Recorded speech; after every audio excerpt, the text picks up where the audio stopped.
Good day everyone, I am May Valerie Ibacoac from VSL Filipino.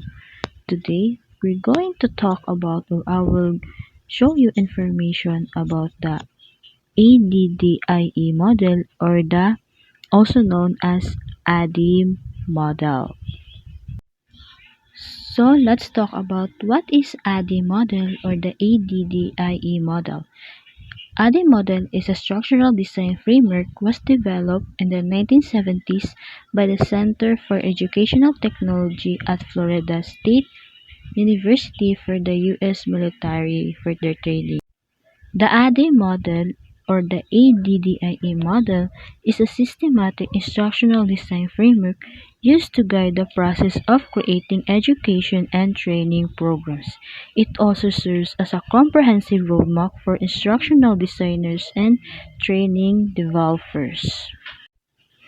The ADDIE or the ADDIE stands for the first one is analysis, the second one is the design, the third one is the development, the fourth one is the implementation, and the last but not the least is the evaluation.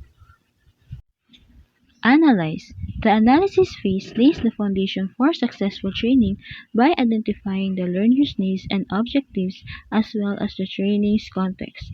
In the corporate realm, this involves understanding the technical landscape, learner demographics, and the specific challenges to be addressed through training. Design. Designing effective training programs is at the heart of the ADDIE model.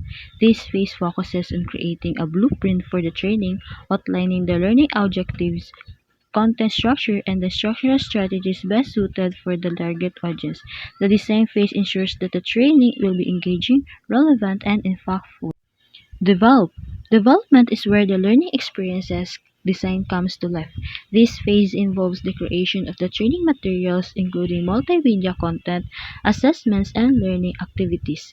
It emphasizes the importance of tailoring the content to meet the learner's preferences and the learning objectives. Implement. Implementation is the execution phase where the training program is rolled out to the learners.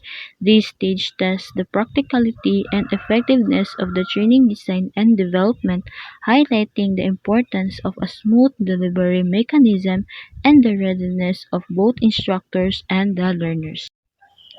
Evaluate. Evaluation is critical for assessing the effectiveness of the training program and identifying areas for improvement because it ensures that the training is not only meets the current needs but also refine the future's generations. Thank you for listening. I hope you learned something about the ADDIE or the ADDIE model and the importance of it. Thank you for listening. I hope you enjoy.